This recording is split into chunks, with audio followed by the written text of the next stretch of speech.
Sulita, welcome to iDream News Morning Discussion.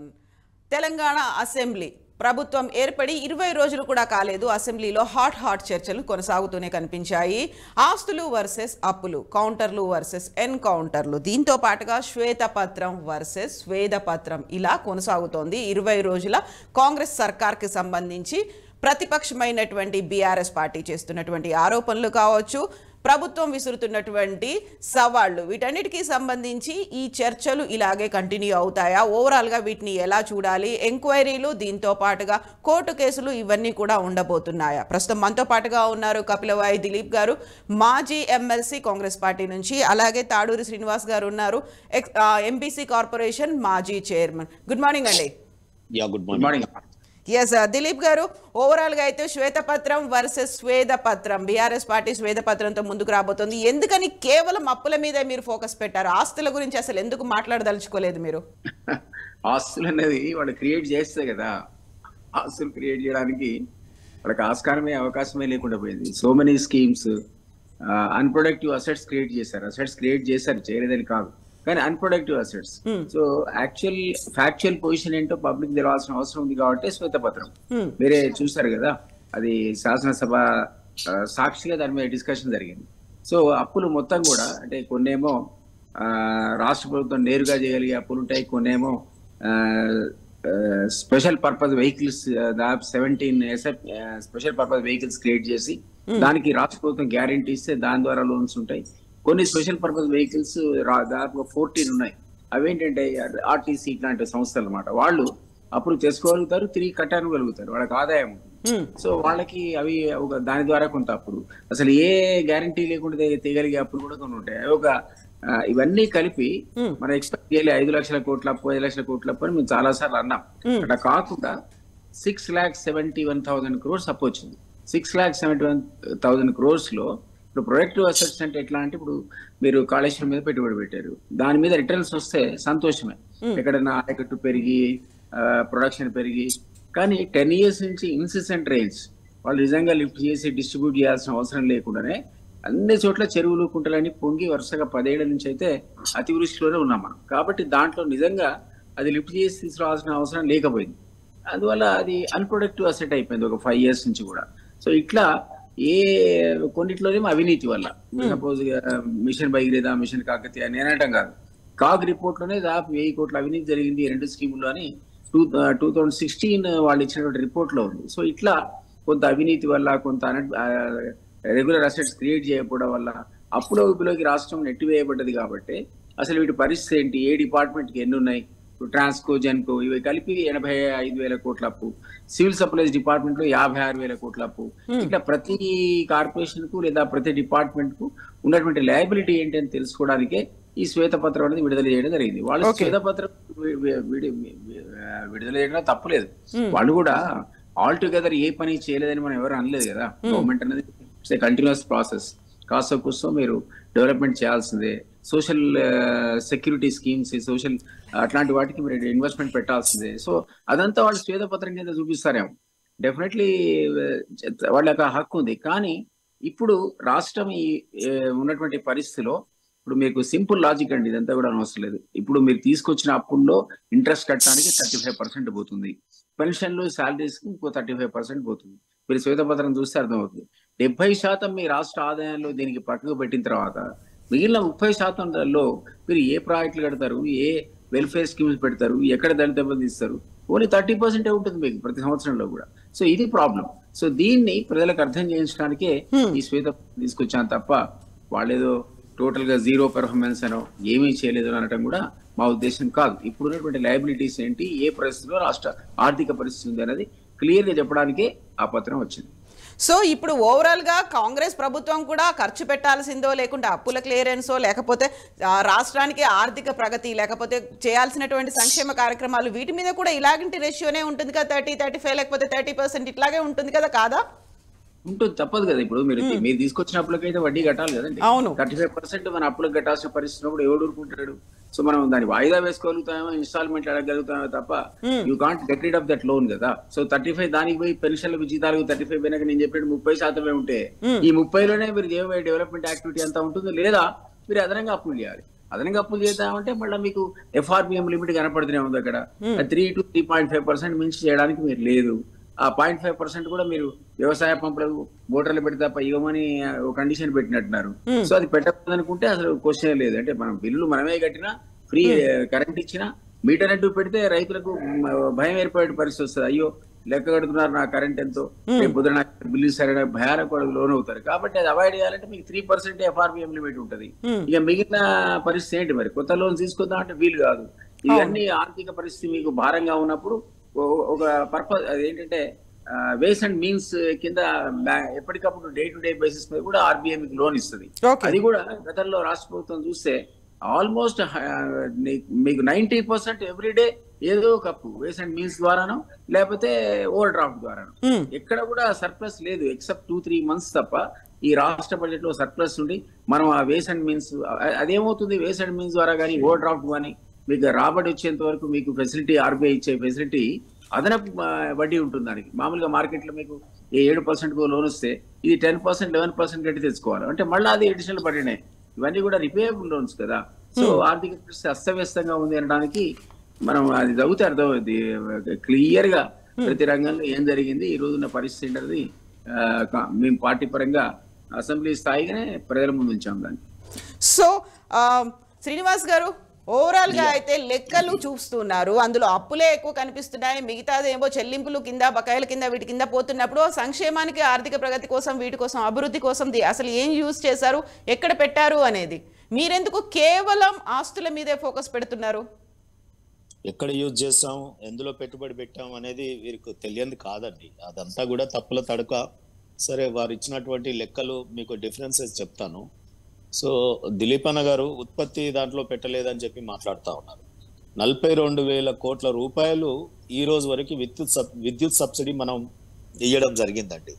So 42,000 కోట్ల విద్యుత్ subsidy ఇవ్వడం వల్ల ఏమైంది, ఇలా 3.5 లక్షల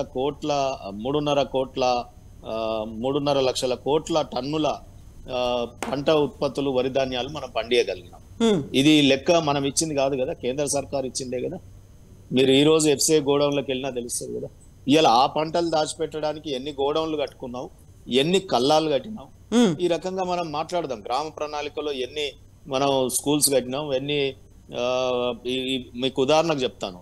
సెక్రటరేట్ నిర్మాణం ఇలా 25 కలెక్టరేట్ ఆఫీసులు కంప్లీటెడ్, పార్షియల్ కంప్లీటెడ్, ఇంకా మిగతా 33 జిల్లాలలో కలెక్టర్ ఆఫీసులు కట్టినాం. ఇవన్నీ ఇన్ఫ్రాస్ట్రక్చర్ డెవలప్మెంట్ కదా.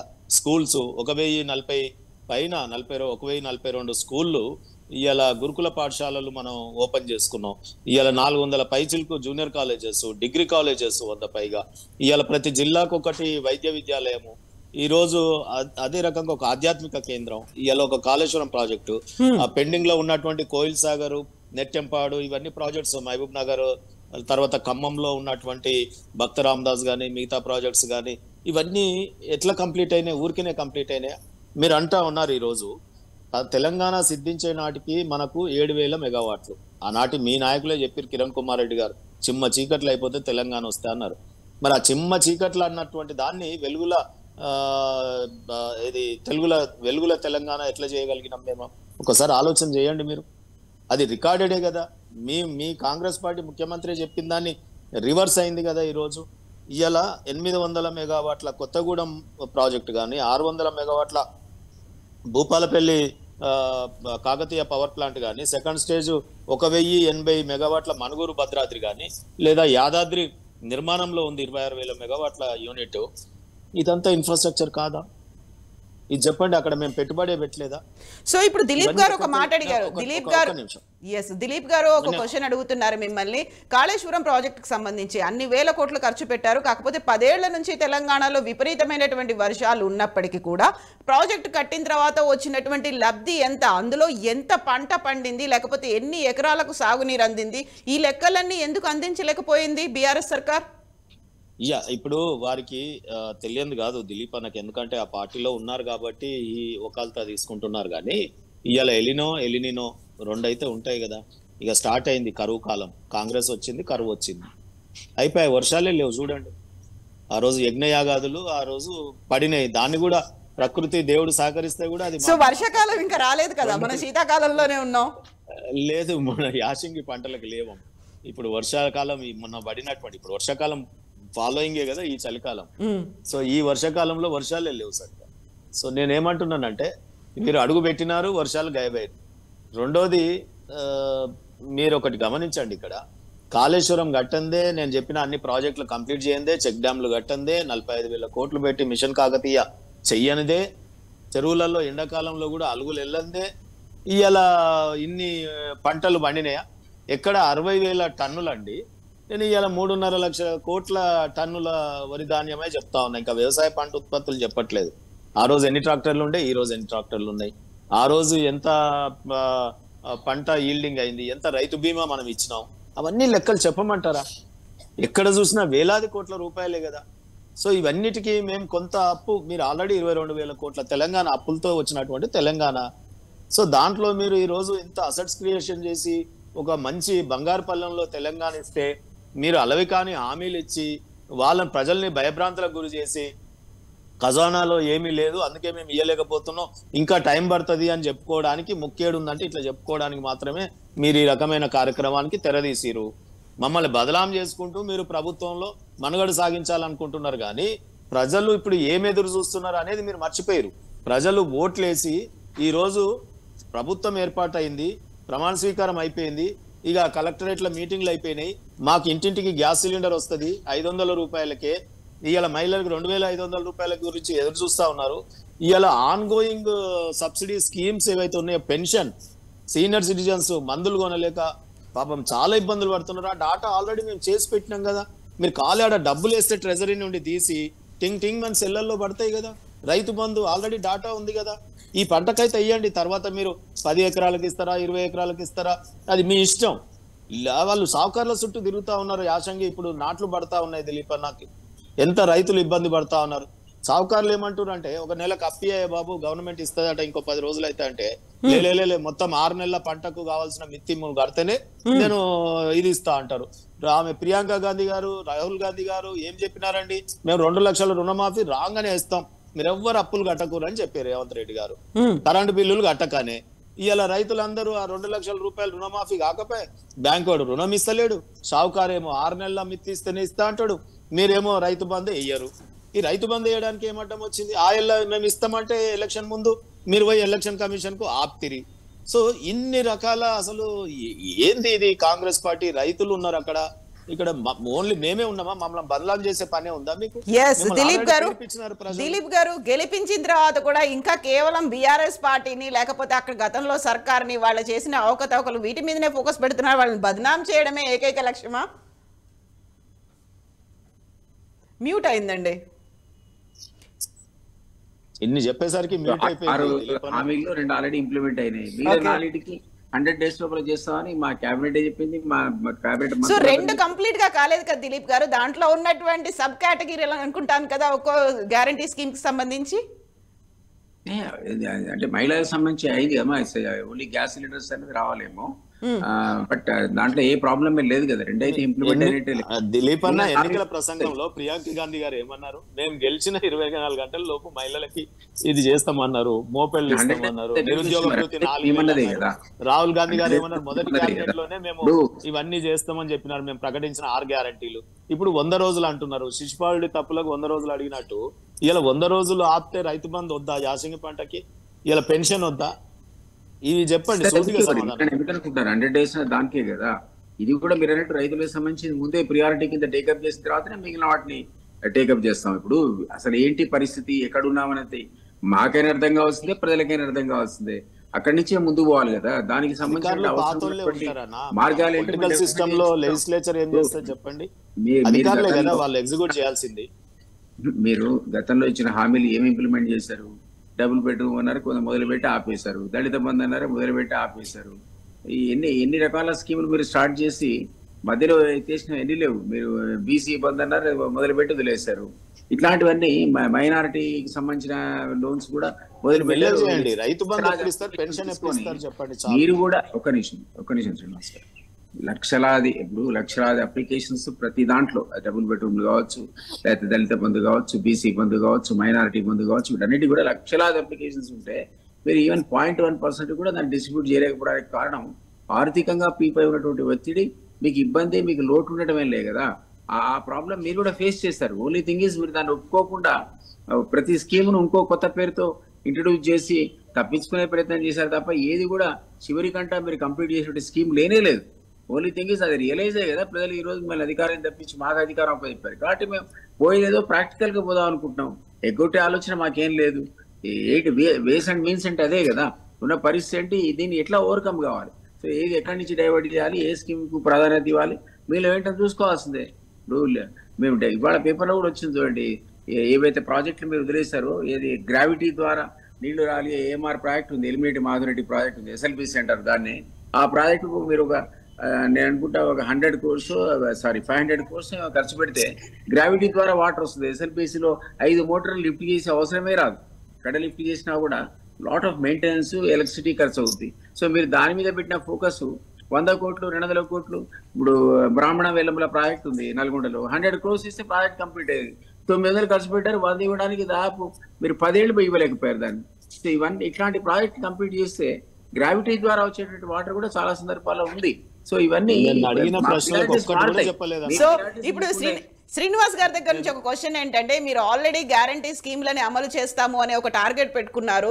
రైతు భరోసాతో పాటుగా రైతు రుణమాఫీ 2 లక్షల రుణమాఫీ అనేది, ఇవన్నీ ఎప్పటిలోగా చేస్తారు? మీరు పెట్టుకున్న డెడ్ లైన్ 100 days అనేది ఉంటుందా, లేకుంటే వాటికి సంబంధించినటువంటి లెక్కల గురించి ఎందుకు మాట్లాడట్లేదు అనేది? అసలు ఈ 100 రోజులు ఒక్క పైసా కూడా ఏ రూపంలో ఇయ్యరా ప్రజలకి? ఎస్, ఒకటి ఈ 100 days అన్నది టార్గెట్ గా పెట్టుకున్నామనేది నేననటం కాదు, కేబినెట్ మంత్రిగా సీతక్క ఇంకో బట్టి గారు కూడా చెప్పినట్టున్నారు. 100 days అనేది మేము టార్గెట్ పెట్టుకున్నాం, ఆ టార్గెట్ లో మేము ఖచ్చితంగా చేసి చూపిస్తామని చెప్తున్నారు. ఇప్పటికి కూడా దాని పక్కకి ఏం జరగలేవాడు. సో అనుమానపడాల్సిన శ్రీనివాస్ గారు అనుమానపడాల్సిన అవసరం లేదు. వారన్నట్టుగా రైతులకు ముందు ప్రాధాన్యత ఇవ్వాల్సి వస్తే ముందు దాని వైపే ప్రాధాన్యత ఉంటుంది. అయితే రైతులు ఎదురు చూడట్లేదా ఎలక్షన్స్ ముందు? దానికి అనుగుణంగానే ఇవాళ ఇప్పుడు కలెక్టర్స్ కాన్ఫరెన్స్ లో ఇవాళ రివ్యూ ఉంటది, దాంట్లో దానికి అనుగుణంగా రిలీజెస్ కూడా ఉంటాయి. ఏది ముందు ఇవ్వాలో ఏది వెనక్కి ఇవ్వాలో కూడా ఒక ప్రియారిటైజేషన్ ఉంటుంది కదమ్మా. దానికే సమీక్ష, దానికే బడ్జెట్ స్టేట్మెంట్. మీరు చేసింది ఏంటి, దాన్ని మేము ఏం చేయాలన్నది మా కర్తవ్యానికి కూడా బోధన చేయడానికి కూడా మనకి వస్తుంది. శ్వేతపత్రం ఉన్నది, వాళ్ళ తప్పుల ఇష్టమే ఒక ప్రధాన అంశం కాదు. మీరు ఎక్కడ స్టార్ట్ చేయాలి, ఎక్కడికి ఎట్లా వెళ్ళాలి, మా పద్ధతిని నిర్దేశించడానికి కూడా ఆ అసెస్మెంట్ అనేది కంపల్సరీ కావాలి. మీరు శ్వేతపత్రం ద్వారా మీరు ఏ విధంగా కన్విన్స్ చేయలేరు పబ్లిక్. మీరు నడుస్తున్న బస్సులోనే ఎక్కారన్నా. ఇప్పుడు రైతు బంధు అనేది ఆల్రెడీ డాటా ఉంది, పెన్షన్ అనేది ఆల్రెడీ డాటా ఉంది. రేపో మాపో ఎంపీలది ఎలక్షన్ కోడ్ వస్తుంది, మీరు ఇద్దామన్నా ఇయ్యలేరు. రైతులు అన్నమో రామచంద్ర ఇది చాలా ఇబ్బంది పడతారు. మీరు దయచేసి మీరైనా, ఇప్పుడు మీరు ఏం చేయలేరు, మీరు కవర్ చేయగలుగుతారు మాటలతో, కానీ మీరు చెప్పాలి. ఇప్పుడు ప్రభుత్వానికి మరి మీరు రేవంత్ రెడ్డి గారికి ముఖ్యమంత్రికి కనీసం ప్రజా దర్బార్లో అయినా పోయి చెప్తే బాగుంటది. మీకు లేదా యాక్సెస్ ఉంటే డైరెక్ట్ పోయి చెప్పినా పర్వాలేదు, కానీ రైతులు మాత్రం పెన్షన్ డైరెక్ట్ యాక్సెస్ ఉందా, ప్రజా దర్బార్కి పోయి చెప్తారా అనేది అడుగుతున్నారు శ్రీనివాస్ గారు మిమ్మల్ని. మీకు ఒక చిన్న ఎగ్జాంపుల్ మేడం చెప్పండి. నేను 10 ఏళ్ళు సీఎం గా ఉన్నప్పుడు చాలా సార్లు అపాయింట్మెంట్ అడిగా, నాకు దొరకలేదు. నేను ఇప్పటికే 4 సార్లు కలిసాను, 4 times. డైరెక్ట్ యాక్సెస్ ఉంది శ్రీనివాస్ గారు, సో డైరెక్ట్ గానే మాట్లాడతారు. 4 times సంతోషమే, కానీ రిజల్ట్ ఏంటంటే నేను ఇప్పుడు పొలిటికల్ గా కూడా అడుగుతలేను. రియల్ గా కొంతమంది సీనియర్ సిటిజన్స్ మందులు కొనుక్కోవడానికి ముసలివారు ఇబ్బంది పడుతున్నారు. పెన్షన్ డాటా ఆల్రెడీ ఉంటది, సిఎస్ ఆమెనే ఉంది, ఐఏఎస్లు వాళ్ళే, జస్ట్ శాఖలు మార్చుకోవచ్చు. సో ఈ అడావిడి కొత్వాల్ పరిపాలన లాగా నయా కొత్వాల్ లాగా చేసే కంటే కొత్త కొత్వాల్ వచ్చినప్పుడు ఎట్లా చేస్తారో అట్లా చేసే నుమాయిష్ కార్యక్రమాలు, అంటే కంచె తీసేసినంత మాత్రాన రైతు బంధు పడదు రైతులకు. ఇవాళ ఏదో మమ్మల్ని తిట్టి అసెంబ్లీలో ఏదో డ్రామా చేసినంత మాత్రాన పెన్షన్ ముసలి వాళ్ళకి రాదు. నేనేమంటున్నా, కొన్ని మీరు ఆన్ గోయింగ్ ఇదేదైతే వెల్ఫేర్ స్కీమ్ అవి చాలా urgent, they are in need. So దాన్నన్నా కనీసం చేయమని చెప్పండి అని అంటున్నాను నేను. చేస్తారు, దానికి తగిన ఏర్పాట్లు చేస్తున్నాం, అందుకే 100 days అనే మాట నేను అన్నా. లేదు, ఈ వారం 10 రోజులలో 100 రోజుల తర్వాతనే వస్తుంది పార్లమెంట్ చెప్పే నోటిఫికేషన్. శ్రీనివాస్ గారు మీరేం కంగారు పడకండి, పార్లమెంట్ కు నోటిఫికేషన్ 100 రోజుల తర్వాతనే వస్తుంది, ముందు రాదు. ఆ లోపలే మా హామీలను నెరవేర్చబడతాయి, దానికి మీకు ఏ విధమైన డౌట్ అవసరం లేదు. అసలు ఈ 100 రోజులు ఏం చేస్తారన్న మరి విశ్లేషణ ఇస్తున్నాం కాబట్టి. ఈ 100 రోజుల హానీమూన్ పీరియడా, అంటే ఈ 100 రోజుల్లో పనే చేయరా, డబ్బులే ఉంటాయా, రెవెన్యూ రిసీట్స్ ఉన్నాయా? హానీమూన్ కాదు, అది మా యొక్క టార్గెట్. అది ఆ టార్గెట్ మేము ముందు ఎలక్షన్ అప్పుడే చెప్పాం కదా, ఇప్పుడు కాదు కదా, కొత్తగా చెప్పింది కాదు కదా. సో దానికి 100 రోజులు ఏం చేస్తారు మరి ప్రభుత్వం అన్నాక? 100 రోజులు అంటే 3 నెలలు మీకు సీనియర్ సిటిజన్స్ ఎక్కడికి పోవాలి మందులకి? ఎక్కడ పోతారు? వస్తాయండి. మీరు రావని ఎందుకంటే కూడా మీరున్న జీతాలు ఎప్పుడో 15వ తారీఖు 20వ తారీఖు ఇచ్చారు. మేము అట్లా ఇవ్వం. మీకు ఫస్ట్ నాడు రాగానే మాకు ప్రజలు తీర్పు ఇచ్చినారు, మేము ఏం చేసినామో దానికి తీర్పు ఇచ్చినారు అనుగుణంగా. మీరు యాక్సెప్ట్ చేస్తారా లేదా? ఒక్కొక్క పెన్షన్ జిల్లాకు ఈ రోజు ఆదాయం చూసుకొని పెన్షన్ ఇచ్చారు, ఈ రోజు ఆదాయం తీసుకొని జీతం ఇచ్చారు. ప్రతి ఒక 3 months పాటు పెన్షన్లకు జీతాలకు కూడా మీరు చాలా ఇబ్బంది పడే పరిస్థితుంది. ఆర్బీఐ ఎప్పుడైతే మీ కార్పొరేషన్ లోన్ కూడా ఇందులో కలిపిందో FRBM లిమిట్ లో 3 months క్రైసిస్ ఫేస్ చేశారు మీరు. అట్లాంటి మిస్టేక్స్ మేము చేయం. మీరు ఇప్పుడు first before 5th pensions and salaries వస్తాయో లేదో రేపు 10 రోజుల్లో మీకు తెలుస్తుంది కదండి. ఆ విధంగా మిస్మేనేజ్మెంట్ మీరు చేయమంటారు. నేను జీతాలు పెన్షన్లు ఇచ్చారు, కార్పొరేషన్స్ ఉండదు, సెల్ఫ్ రెవెన్యూ మాకు ఉండదు, మాది ప్యూర్లీ వెల్ఫేర్ కదా, బై మెర్సీ ఆఫ్ గవర్నమెంట్. మా కార్పొరేషన్స్ ఏం అప్పులు ఉండవు. మీది కాదు, మీ గురించి కాదు నేను చెప్పింది. ఓవరాల్ గవర్నమెంట్ రెండోది ఏంటంటే పెన్షన్లు జీతాలే, ఓవరాల్ గవర్నమెంట్ అండ్ జీతాలు పెన్షన్లే కూడా ఒక 3 months క్రైసిస్ ఎట్లుండిందంటే ఒక జిల్లాకు 10వ తారీఖు, ఒక జిల్లాకు 15వ తారీఖు, మహబూబ్నగర్ లాంటి జిల్లాకి 20వ తారీఖు క్రాప్ హాలిడే ప్రకటిస్తున్నారా? ఆ 3 months రైతులు శ్రీనివాస్ గారు ఒక క్వశ్చన్ దిలీప్ గారికి. దిలీప్ గారు, మొన్నటి దాకా జీతాలు 15వ 20వ తారీఖు పడ్డాయి అనుకుంటే, మొన్న ప్రభుత్వం ఏర్పడింది December 7th ప్రమాణ స్వీకారాలు అయ్యాయి. ఫస్ట్ శాలరీ అనేది ఇప్పుడు జనవరిలో ఇవ్వాలి. January 1st కి పడిపోతాయా, ముందే వస్తాయా, తర్వాత లేట్ అవుతుందా? నార్మల్ గా 5th లోపల వస్తాయమ్మా. ఇవ్వాలి, ఏ ప్రభుత్వం అయినా 5 లోపలే పెన్షన్. ఈ నెలకి సంబంధించి జనవరి ఈ నెల మీరు చూడండి 5 లోపలే వస్తాయి పెన్షన్ సాలరీస్ అంటారు. కవిత గారు కూడా పరిస్థితి సృష్టించింది. ఇప్పుడు ఎంప్లాయీస్ 3 months క్రైసిస్ ఫేస్ చేశారు వీళ్ళు. ఆ క్రైసిస్ చేయకుండా ఆయన చెప్పే పెన్షనర్లకు సాలరీస్ కూడా 5th లోపలే వస్తాయని చెప్తున్నాను నేను. సరే, ఇప్పుడు దిలీప్ అన్న, కవిత గారు ఒకటి విషయం ఏంటంటే, ఇప్పుడు నిన్న ఆర్బీఐ ఈవీఎల్ఎం వేసింది, బాండ్స్ మళ్ళీ కుదోబెట్టి 15 రోజులు కాలేదు 900 కోట్ల రూపాయలు తెచ్చుకున్నారు. వాట్ పర్పస్, దేని గురించి? అది మీరు తెచ్చుకోలే. ప్రతి నెల 3,000 15 రోజులలో 900 కోట్లు అండి. లెక్క చేద్దాం, 15 రోజులలో 5 ఏళ్లలో ఎంత రాష్ట్రమైనా శ్రీనివాస్ గారు, ఏ రాష్ట్రమైనా అందులో పార్టిసిపేట్ అయ్యే తెచ్చుకుంటాయి.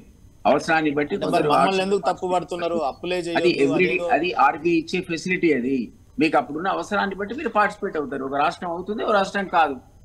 మీరు కొత్తగా వచ్చిన రాష్ట్రం రాగానే కూడా చేయలేదు, అవసరానికి అనుగుణంగా చేసిన తప్ప మీకు ఇప్పుడు దేనికి ఇవ్వాలో తెలియదు. 100 రోజుల టైం పెట్టి ఇప్పుడు అప్పు చేయడం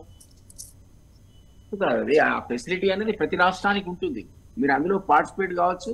మీరు ఏ పద్ధతిలో అవుతారో అన్ని రాష్ట్రాలకు ఈక్వల్ గా ఆపర్చునిటీ ఉంటుంది ఆ లోన్ తీసుకోవడానికి. అంటే అప్పులు చేయడం తప్పేం కాదు కదా.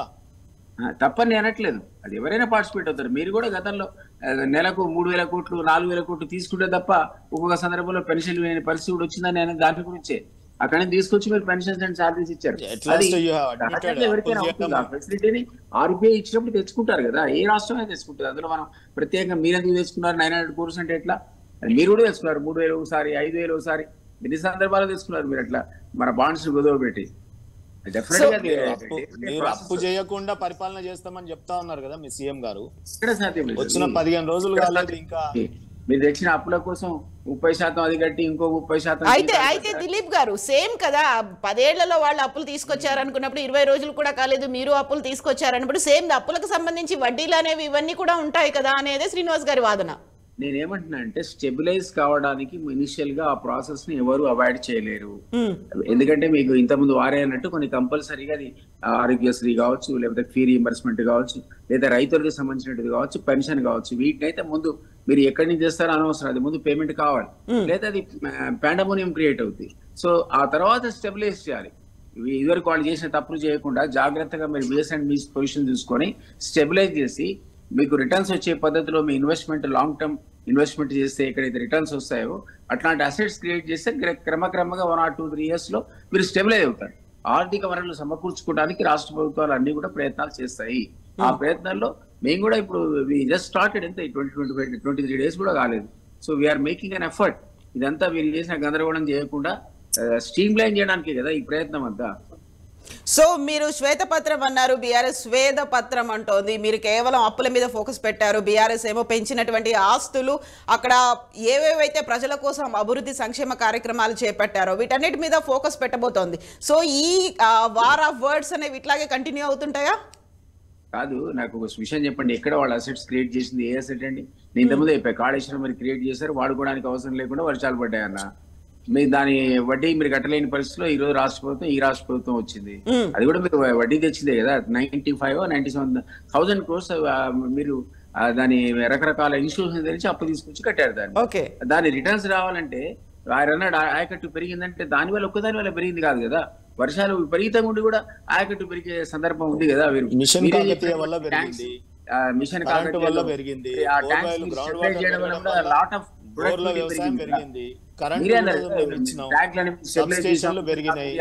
అద్భుతమైన పథకం అన్నారు, దాని ద్వారా కూడా ఆయకట్టు పెరిగింది. మరి గ్రౌండ్ వాటర్ పెరిగింది, దాని వల్ల కూడా ఆయకట్టు పెరుగుతుంది. గతంలో గ్రౌండ్ వాటర్ ఉండేది కాదు ఇక్కడ. ఆయన అంటున్నాడుగా మీరు రాగానే కరువు వచ్చిందని. మరి మీరున్న 10 ఏళ్లలో వచ్చినటువంటి అతివృష్టి వల్ల గ్రౌండ్ వాటర్ పెరిగే, మీకు ట్యాంక్స్ అని నిండే, మిషన్ కాకతీయతో ఇంకా అసలు ట్యాంక్స్ నిండే, వీటన్నిటికి వచ్చిన అదనపు ఆయకట్టు మీరు యాడ్ చేసుకున్న తర్వాత మీరు అసలు ఇక్కడ నుంచి తీసుకొచ్చిన ఆయకట్టు ఎంత అనేది మీరు చెప్పలే. మేడం కూడా అడిగింది అసలు కాళేశ్వరం ద్వారా కొత్తగా వచ్చినటువంటి ఏంటి మీరు తీసుకొచ్చిన కొత్త అదనపు ఆయకట్టు ఏంటని అడిగింది. మీరు దానికి ఆన్సరే చెప్పలే. శ్రీనివాస్ గారు ఆన్సర్ మీ నుంచి రావాలి అని. ఇప్పుడు మీరు 2 విషయాలు గమనించండి. నేను ఇంతకుముందు చెప్పినాను, విద్యుత్ విషయంలో వారు మాట్లాడుతా ఉన్నారు, ఎక్కడ ఇన్వెస్ట్మెంట్ చేసినారు. ఇంతకుముందు చెప్పిన కొత్తగూడెంది కానీ, లేకపోతే భద్రాద్రి కానీ, భూపాలపల్లి కాకతీయ పవర్ ప్లాంట్ కానీ, లేకపోతే కొంత మేరకు మిగిలి ఉన్నటువంటి యాదాద్రి కానీ. అది కాకుండా వీళ్ళు తెలంగాణ సిద్ధించే నాటికి మన ఈ హైడల్ ప్రాజెక్ట్ కూడా జూరాలది ఒకటి చెప్తా ఉన్నాను, 240 మెగావాట్లది. ఆ తర్వాత 26,000 కోట్ల వ్యయంతో 4,000 మెగావాట్ల యాదాద్రి పవర్ ప్లాంట్ నిర్మాణం. అదే రకంగా మీరు పరిశ్రమలకు నిరంతరమైనటువంటి విద్యుత్ ఇస్తా ఉన్నాం. ఊకనే ఇస్తామా? ఇయ్యాల 400 kV సబ్ స్టేషన్లు 6 ఉండే తెలంగాణ వచ్చినప్పుడు 25కు పెంచుకున్నాం. 220 kV సబ్ స్టేషన్లు 51 ఉండే 103కు పెంచినాం. 132 kV సబ్ స్టేషన్లు ఉండే 176 నుంచి 250కి పెంచుకున్నాం. 33 kV సబ్ స్టేషన్లు ఉండే 2,000 ఉంటే ఇవాళ అది 3,500 వరకు పోయినాం. ఇవాళ విద్యుత్ లైన్లు అన్ని కలిపి 4.8 లక్షలు ఉంటే అవి 6.8 లక్షలకు పెంచుకున్నాం. 2014లో 3,200 పవర్ ట్రాన్స్ఫార్మర్లు ఉంటే ఇలా 5,700కు పెంచుకున్నాం ఈ రోజుకి. ఇవాళ 2014లో 4.67 లక్షల డిస్ట్రిబ్యూషన్ ట్రాన్స్ఫార్మర్లు ఉంటే ఇవాళ 2023 నాటికి 5,700కు పెంచుకున్నవి. నేను చెప్పేది గవర్నమెంట్ లెక్కలు. రాష్ట్రం ఏర్పడే నాటికి 19 లక్షల బోర్లు ఉంటే ఇవాళ 28 లక్షల బోర్లు ఉచిత విద్య అందిస్తున్నాం. ఆ బోర్లు అన్నిటికీ ఎందుకు పెరుగుతాయి బోర్లన్నీ కూడా? ఇవాళ మిషన్ కాకతీయ పెట్టిన పెట్టుబడి అది ఇన్వెస్ట్మెంట్ కాదా? ఇప్పుడు మీరు చెరువులు తోడాల్సిన అవసరమే లేదు ఇంకొక తరం వరకు. ఇవాళ తరతరాలకు ఉపయోగపడేటటువంటి చెరువుల నిర్మాణం, ఇవాళ ఇంటింటికి నీళ్లు అందించేటటువంటి మిషన్ భగీరథ, ఈ పని అయిపోయింది. మీకు మౌలిక వసతుల కల్పన ఎంత డేంజర్ అండి. దీంట్లో మనం తాగునీరు అందించడంలో ఇన్కమ్ ఆశిస్తామా? ఇవాళ అది మీకు తప్పింది కదా.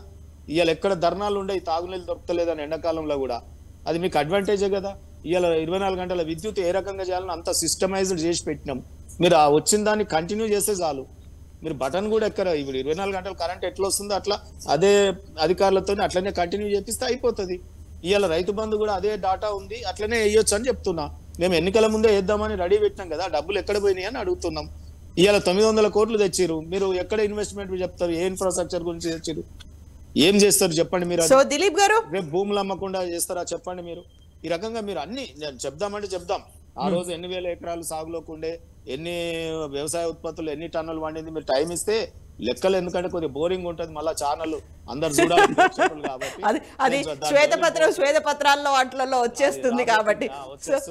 దిలీప్ గారు, మీకంటే ముందున్నటువంటి బీఆర్ఎస్ సర్కార్ అన్ని పనులని సక్రమంగా మీకోసం చాలా ఈజీ వేలో చేసి పెట్టింది. అక్కడ చెరువులను తవ్వించి పెట్టింది.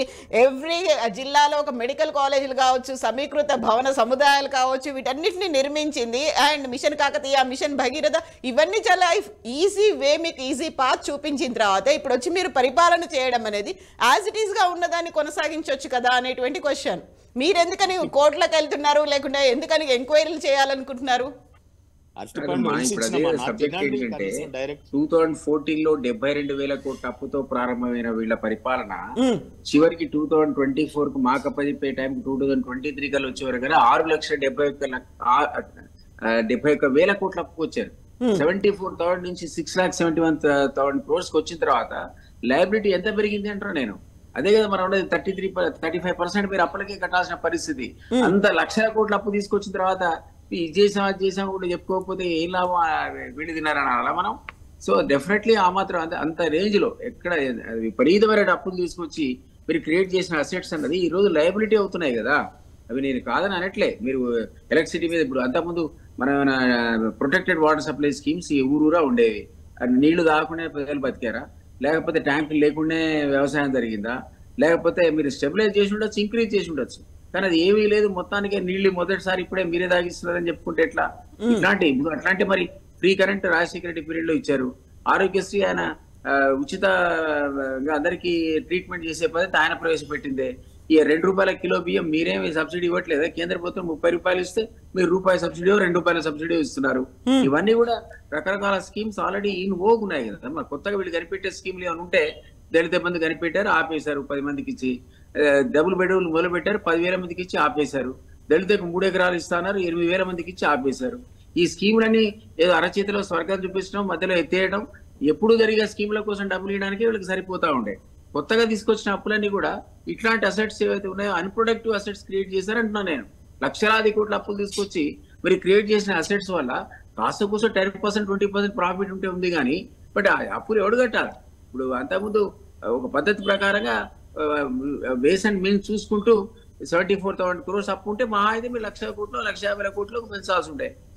ఏకంగా 74 తీసుకొచ్చి 671 చేస్తే మీరు 6 లక్షల కోట్ల భారాన్ని రాష్ట్రం మీద కొత్తగా వచ్చే ప్రభుత్వం మీద వేసి మీరు చేయలేదా, ఇది చేయలేదా అంటే కొనసాగింపే. ఎవరు చేసినా, మీరు చేసినా, మేము చేసినా ఆ సంక్షేమ పథకాలు ఆపేస్తే ప్రజలు ఊరుకోరు. ఎందుకంటే 85% ఆఫ్ పాపులేషన్ అందరికీ కూడా ఇట్లాంటి వెల్ఫేర్ స్కీమ్ వల్ల బెనిఫిట్ జరిగితేనే ప్రభుత్వం మీద నమ్మకం ఉంటుంది. మీరు వాళ్ళు చెప్పే జీడిపి కానీ, మరొక రాబడి కానీ, లేదా కొత్త అసెట్స్ కానీ ఓ 15% ఆఫ్ పాపులేషన్ బాగా రావపడతారేమో.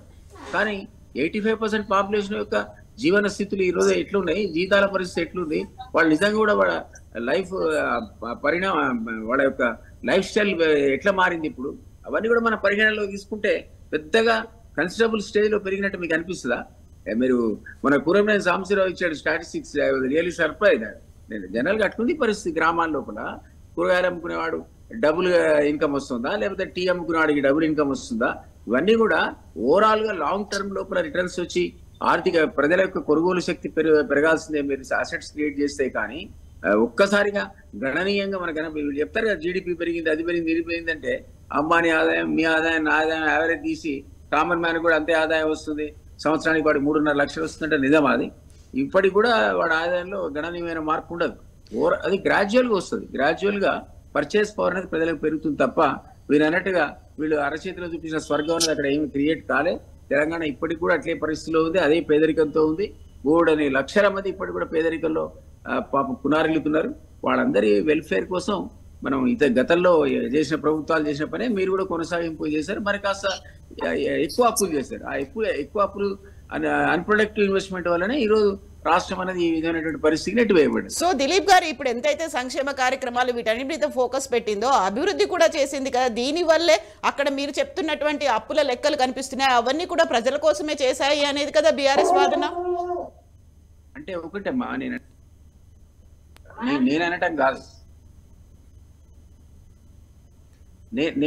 కాదు. ఇప్పుడు సీఎంఏ చెప్పుకున్నాడు ఏంటంటే 30% అవినీతి ఒక దళిత బంధులోనే ఉందని.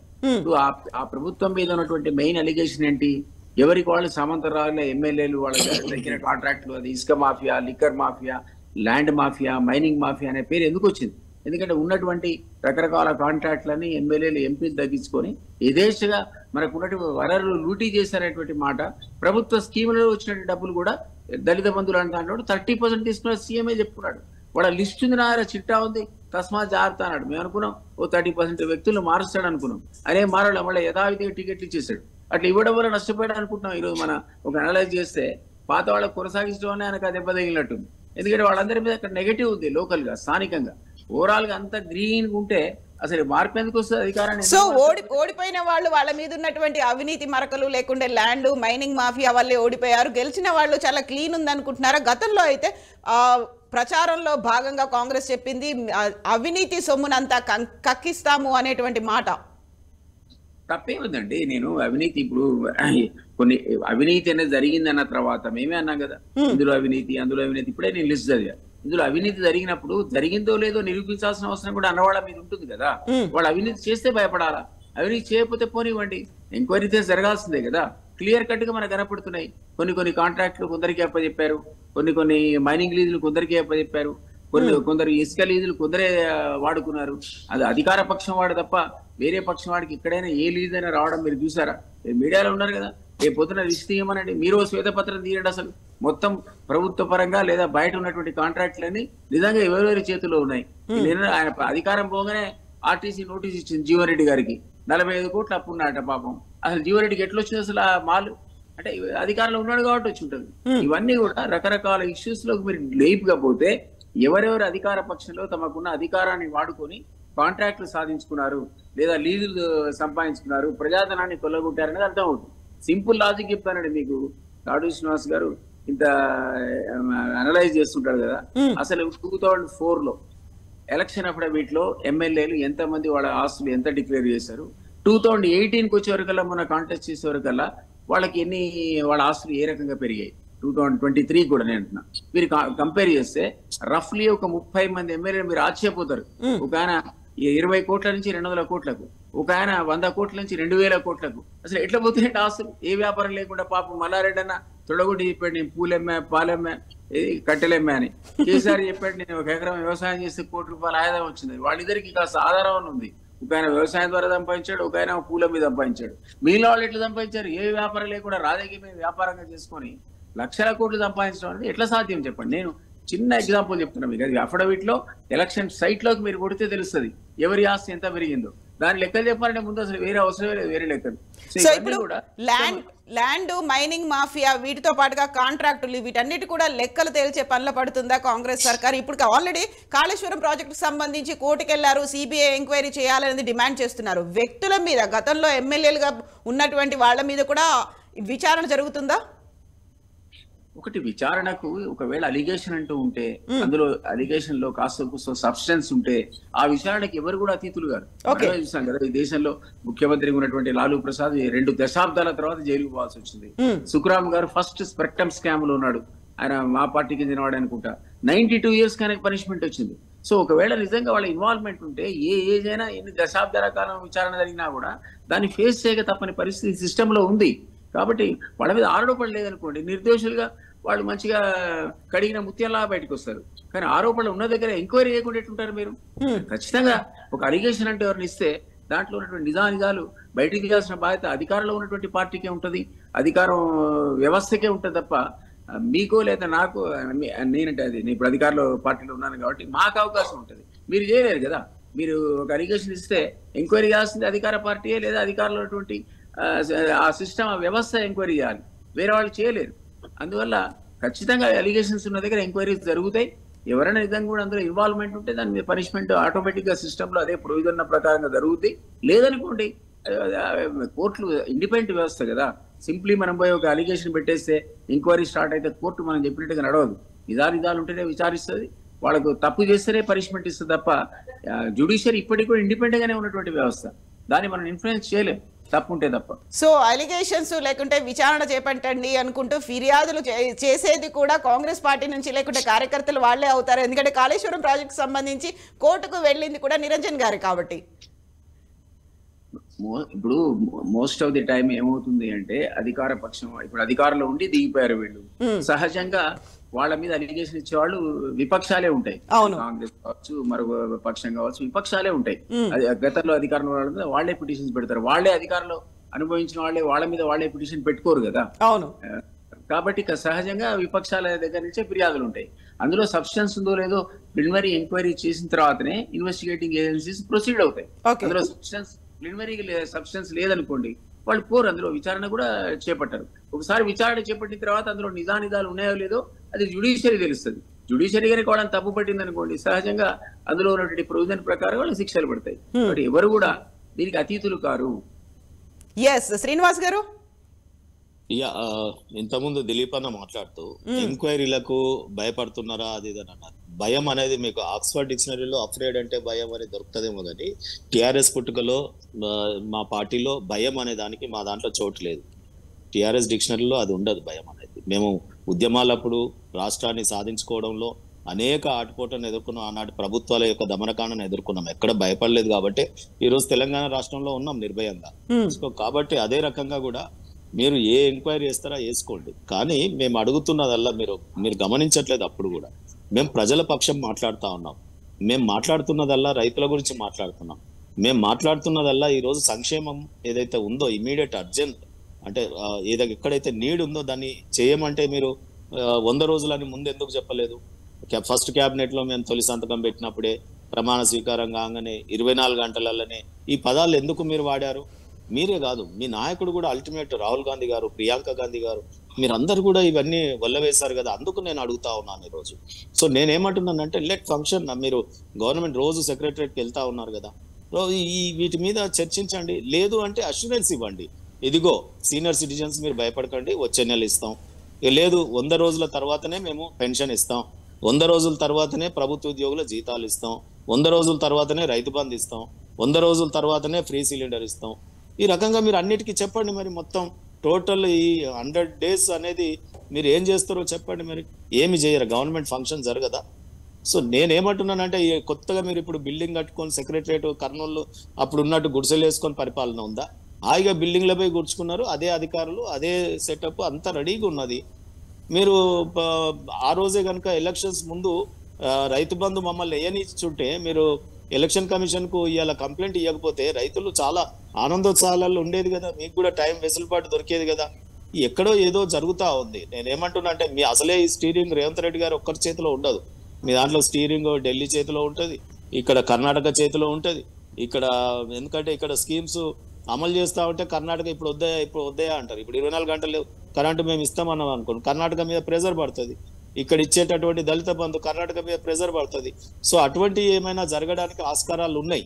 డెఫినెట్ గా నిజంగా కూడా మాకు అనేక రకమైనటువంటి సంశయాలు ఉన్నాయి. కాంగ్రెస్ పార్టీకి రుగ్మతలు కూడా మీరు అన్నారు, అవినీతి, ఆదర్శ స్కామ్ నుంచి ఏ అంటే ఆదర్శ స్కామ్, బి అంటే బోఫర్స్ స్కామ్, ఈ రకంగా సి అంటే కోలు, ఇట్లా ఎన్ని కుంభకోణాలు లేవు మనకి. స్కామ్లే పామ్లే మింగినాయి కదా మిమ్మల్ని కాంగ్రెస్ పార్టీ. అయితే దిలీప్ గారు ఒక మాట అన్నారు, అఫిడవిట్లకు సంబంధించి చూసుకుంటే వాళ్ళ ఆస్తులు ఎంత విపరీతంగా పెరిగాయో తెలుస్తుంది కదా, వాటి మీద విచారణ ఒకవేళ ఎవరైనా ఫిర్యాదు చేస్తే చేయిస్తాము అనేటువంటి మాట వచ్చింది దిలీప్ గారి దగ్గర నుంచి. చెయ్యాలి, అది ఎన్నికల కమిషనే సుమోటో తీసుకోవాలి కదా. అఫిడవిట్స్ లలో వ్యత్యాసాలు ఉంటే ఇలా not only my party MLAs, దేశంలోని ప్రతి పార్లమెంటేరియన్, ప్రతి అసెంబ్లీ లెజిస్లేటర్ ఈ రోజు వారి అఫిడవిట్స్ చూసినట్టు అయితే గణనీయంగా పెరుగుతున్న మాట వాస్తవమే. చెయ్యండి, దాని మీద ఏం చేస్తారో చెయ్యండి. మేము ఎవరు మొత్తం అంటున్నాం దాన్ని, ఏదో మా పార్టీ ఎమ్మెల్యేల ఆస్తులే పెరిగినట్టు మాట్లాడుతున్నారు. ఇదైతే ఒప్పుకుంటారు కదా, కనీసం ఈ దేశంలో అందరి ఆస్తులు గణనీయంగా పెరుగుతా ఉన్నాయి. మరి ఎన్నికల అఫిడవిట్లలో చూస్తేనే తెలిసిపోతుంది. సో ఇప్పుడు అఫిడవిట్స్ అన్ని తీసుకొని ఎంక్వైరీలు మొదలు పెట్టండి. సో దిలీప్ గారు, అధికారం సిఈసి చేతిలో ఉంటుంది. సో దిలీప్ గారు, ఇప్పుడు స్టీరింగ్ ఎవరి చేతిలో ఉంటుంది? కర్ణాటక ప్లస్ ఢిల్లీ అధిష్టానం చేతిలో ఉందా స్టీరింగ్? ఎందుకని అమలు చేయట్లేదు? అమలు చేద్దామని రేవంత్ కనుక ముందుకొస్తే కర్ణాటక అడ్డుకుంటుంది అనే మాట శ్రీనివాస్ గారు అంటున్నారు. మరి అన్నెసరీ అలిగేషన్ తప్ప, జీతాలు కూడా 100 రోజుల తర్వాత ఇస్తారు, పెన్షన్ కూడా 100 రోజుల తర్వాత ఇస్తారని అన్నెసరీ అలిగేషన్ పెడుతున్నాడు ఆయన మా మీద. అది సాధ్యమా?